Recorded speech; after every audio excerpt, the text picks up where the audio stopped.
At Rio Frio, a sentinel's gun having accidentally gone off, the whole army were thrown into the most ludicrous consternation and confusion. Near Oyotla the general's brow cleared up, for here he was met by commissioners from the government, Generals Orbegoso and Guyame.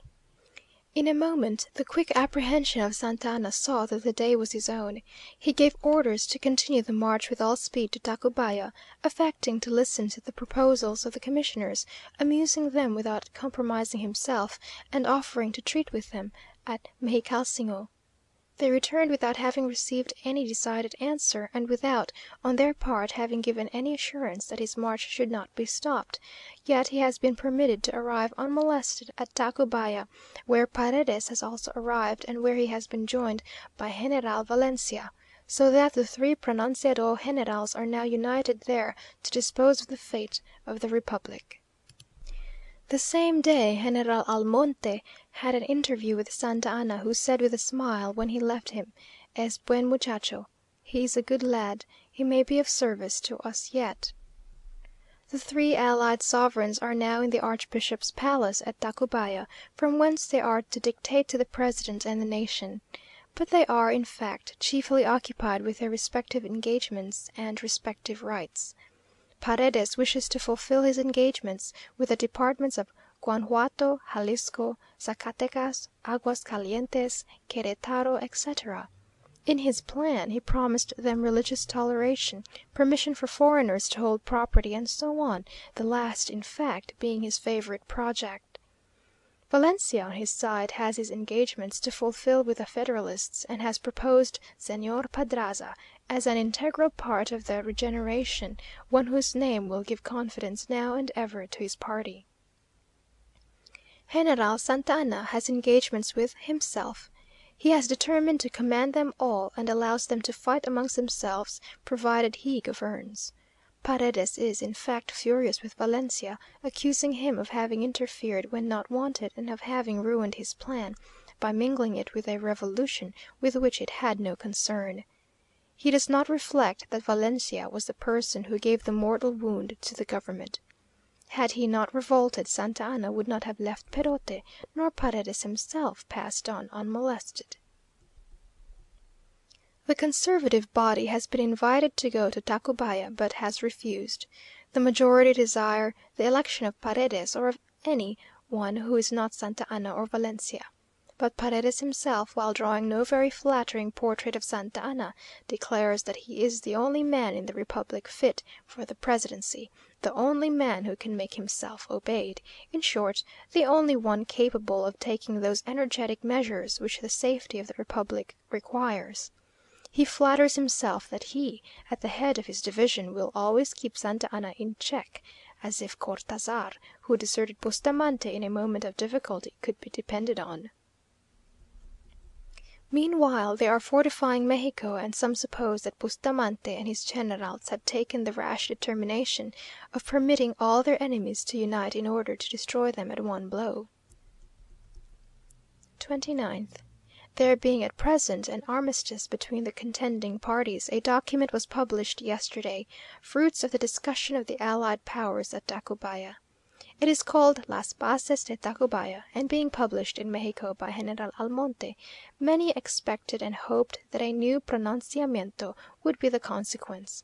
But it has been quietly received, and the federalists welcome it as containing the foundations of federalism and popularity. There are 13 articles, which are as follow. By the first, it is the will of the nation that the supreme powers established by the Constitution of '36 have ceased, excepting the judicial, which will be limited in its functions to matters purely judicial, conformably to the existing laws.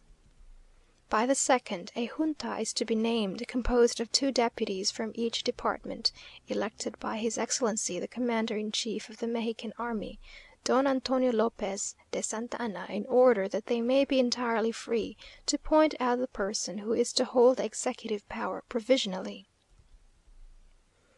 By the third, this person is immediately to assume the executive power, taking an oath in the presence of the junta to set for the welfare of the nation. By the fourth, the provisional executive power shall in 2 months convoke a new congress, which, with ample powers, shall engage to reconstitute the nation as appears most suitable to them. By the 5th, this Congress Extraordinary shall reunite in 6 months after it is convened, and shall solely occupy itself in forming the constitution. By the 6th, the Provincial Executive shall answer for its acts before the first Constitutional Congress. By the 7th, the Provincial Executive shall have all the powers necessary for the organization of all the branches of the public administration. By the 8th, 4 Ministers shall be named of foreign and home relations, of public instruction and industry, of treasury and of war and marine. By the 9th, each department is to have 2 trustworthy individuals to form a council, which shall give judgment in all matters on which they may be consulted by the executive. By the 10th, till this council is named, the Junta will fulfill its functions. By the 11th, till the republic is organized, the authorities in the departments which have not opposed and will not oppose the national will shall continue. By the 12th, the general in chief and all the other generals promise to forget all the political conduct of military men or citizens during the present crisis. By the 13th, when 3 days have passed after the expiration of the present truce, if the general in chief of the government does not adopt these bases, their accomplishment will be proceeded with, and they declare, in the name of the nation, that this general and all the troops who follow him, and all the so-called authorities which counteract this national will, shall be held responsible for all the Mexican blood that may be uselessly shed, and which shall be upon their heads. 30th. To the astonishment of all parties, Bustamante and his generals pronounced yesterday morning for the federal system, and this morning Bustamante has resigned the presidency. His motives seem not to be understood unless a circular published by General Almonte can throw any light upon them. Without making any commentary, he says, speaking of the document of Tacubaya, upon this impudent document which proposes to the Mexican nation a military government, and the most ominous of dictatorships in favor of the false defender of public liberty, of the most ferocious enemy of every government that has existed in the country, I hasten to send it to you, that you may have it published in this state, where surely it will excite the same indignation as in an immense majority of the inhabitants of the capital, who, jealous of the national glory and decided to lose everything in order to preserve it, have spontaneously proclaimed the re-establishment of the federal system, the whole garrison having followed this impulse. There is no medium between liberty and tyranny, and the government, relying on the good sense of the nation, which will not see with indifference the slavery that is preparing for it, puts itself in the hands of the States, resolved to sacrifice itself on the altars of the country, or to strengthen its liberty forever.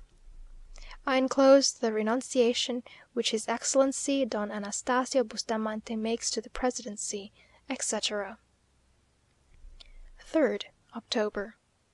Though a very democratic crowd collected and federalism was proclaimed in Mexico, it appears that no confidence in the government was inspired by this last measure.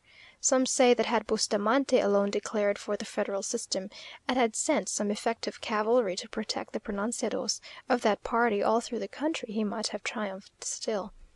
Be that as it may, General Canalizo pronounced for federalism on the 2nd of October, but this is not followed up on the part of the Generals Bustamante and Almonte, while the vice president Hechavarria has retired to his house, blaming Almonte for having published an official document without his knowledge.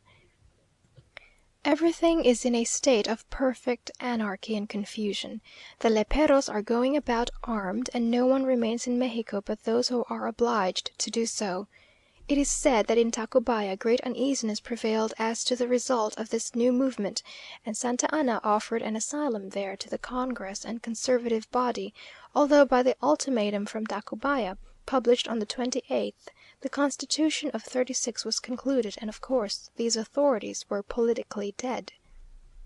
I had hardly written these words when the roaring of cannon announced that hostilities have recommenced. 5th. For the last few days we have been listening to the cannon, and even at this distance the noise reverberating amongst the hills is tremendous. The sound is horrible.